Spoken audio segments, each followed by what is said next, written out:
Assalamualaikum warahmatullahi wabarakatuh. Izin memperkenalkan diri. Nama Arlinta Riani Putri dari kelas manajemen 22A dengan NPM 2241141. Di sini saya akan mempresentasikan tentang teknik sampling. Teknik sampling. Teknik sampling adalah cara yang berkenan dengan mengukur keadaan ataupun atribut dari entitas tertentu seperti keluarga, areal, produksi, usaha tani, guru, penyakit, dan sebagainya. Atribut serta objek yang menjadi tujuan penelitian disebut sifat karakteristik. Bila memiliki keragaman nilai, maka sifat tersebut dinamakan variabel penelitian. Populasi dan sampel. Populasi adalah wilayah generasi yang terdiri atas objek yang mempunyai kualitas dan karakteristik tertentu yang diterapkan oleh peneliti untuk dipelajari dan kemudian ditarik kesimpulan. Populasi dapat meliputi macam objek, jumlah, dan karakteristik. Sampel. Sampel adalah sebagian dari populasi yang diambil melalui cara-cara tertentu yang memiliki karakteristik tertentu, jelas dan lengkap, serta dianggap dapat mewakili populasi. Jenis-jenis teknik sampling. Yang pertama, sampling probabilitas. Cara mengambil sampel berdasarkan probabilitas atau peluang. Dalam semua sampling probabilitas, cara pengambilannya dilakukan secara acak atau random. Artinya, semua objek atau elemen populasi memiliki kesempatan yang sama untuk dipilih sebagai sampel. Cara ini bersifat objektif. Random sampling sederhana. Sampel acak sederhana ialah sebuah sampel yang diambil sedemikian rupa sehingga tiap unit penelitian atau suatu elementer dari populasi mempunyai kesempatan yang sama untuk dipilih sebagai sampel. Apabila besar sampel yang diinginkan itu berbeda, maka besar kesempatan bagi tiap satu elemen terpilih pun berbeda-beda. B. Pengambilan sampel acak di stratifikasi. Biasanya di dalam praktek sering dijumpai populasi yang tidak homogen. Semakin heterogen suatu populasi, makin besar pula perbedaan sifat antara lapisan tersebut.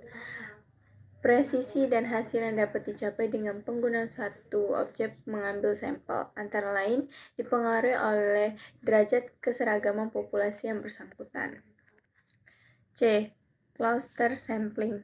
Dalam praktek, seringkali ditemui kenyataan di mana kerangka sampel yang digunakan untuk dasar pemilihan sampel tidak tersedia atau tidak lengkap dan biaya untuk membuat kerangka sampel tersebut terlalu tinggi. Untuk mengatasi hal tersebut, maka unit-unit analisa dalam populasi digolongkan ke dalam gugus yang disebut cluster, dan ini akan merupakan satuan-satuan dari mana sampel yang diambil. Jumlah gugus yang diambil sebagai sampel harus secara acak. Kedua, ada sampling non-probabilitas. Teknik sampling non-probabilitas, teknik sampling yang dimana tidak setiap individu dalam populasi memiliki peluang untuk terpilih. Teknik sampling sistematis atau systematic sampling.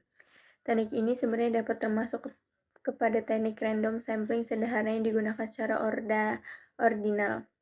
Artinya, anggota sampel dipilih berdasarkan urutan tertentu. Misalnya, setiap kelipatan 10 atau 100 dari daftar pegawai suatu kantor, pengambilan sampel hanya nomor genap atau ganjil saja yang diambil. Teknik sampling kebetulan atau accidental sampling. Teknik sampling kebetulan dilakukan apabila pemilihan anggota sampelnya dilakukan terhadap orang atau benda yang kebetulan ada atau dijumpai dan dipandang orang yang dijumpai tersebut cocok dijadikan sumber data.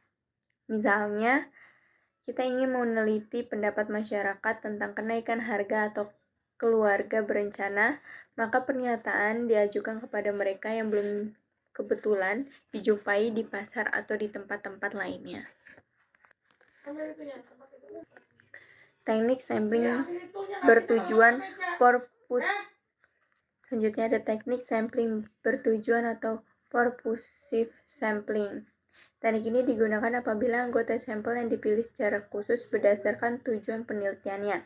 Sebagai contoh, untuk meneliti tentang disiplin siswa, maka yang dipilih adalah orang yang ahli dalam kesiswaan, seperti kepala sekolah, PKS urusan kesiswaan, ketua OSIS yang dijadikan anggota sampel V. Selanjutnya ada teknik sampling kuota atau kuota sampling. Teknik ini digunakan apabila anggota sampel pada suatu tingkat dipilih dengan jumlah tertentu atau kuota dengan ciri-ciri tertentu. Sebagai contoh, jemaah haji yang berangkat ke tanah air suci sudah diberi jatah atau kuota oleh Persatuan Haji Indonesia atau PHI bekerja sama dengan pemerintahan Arab Saudi, yaitu sebanyak 250 orang haji dari populasi 250 juta jiwa penduduk Indonesia. Artinya suatu orang calon haji mewakili 1.000 orang penduduk.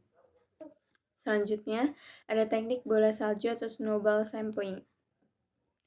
Teknik penentuan sampel bola salju ini digunakan apabila jumlah sampel yang diketahui hanya sedikit. Dari sampel yang sedikit tersebut, peneliti mencari informasi sampel lain dari yang dijadikan sampel terdahulu, sehingga makin lama jumlah sampelnya semakin banyak. Seperti bola salju yang menggelinding, makin lama bola salju tersebut makin besar. Teknik sampling yang dianggap mudah dan murah dalam penggunaannya, accidental sampling. Ini adalah cara sederhana mengambil sampel dari populasi dengan mengambil siapa saja yang tersedia di sekitar kita, tapi tentunya yang sesuai dengan kriteria populasi. Misalnya kita ingin tahu pendapat mahasiswa tentang makanan favorit. Kita bisa dengan mudah mengajukan pertanyaan ini kepada beberapa orang yang ada di sekitar kita pada saat itu.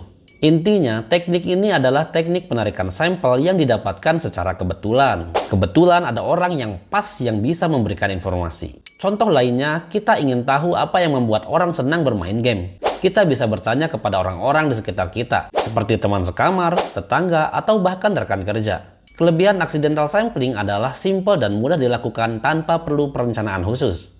Tapi ingat, hasilnya mungkin tidak mewakili seluruh populasi secara umum, karena kita hanya mengambil sampel dari orang-orang yang kebetulan ada di sekitar kita. Metode ini cocok digunakan saat kita butuh jawaban cepat dari populasi yang ada di sekitar kita. Ingat, meskipun simpel, hasilnya mungkin tidak begitu akurat. Setiap teknik pastinya punya kelebihan dan kekurangan.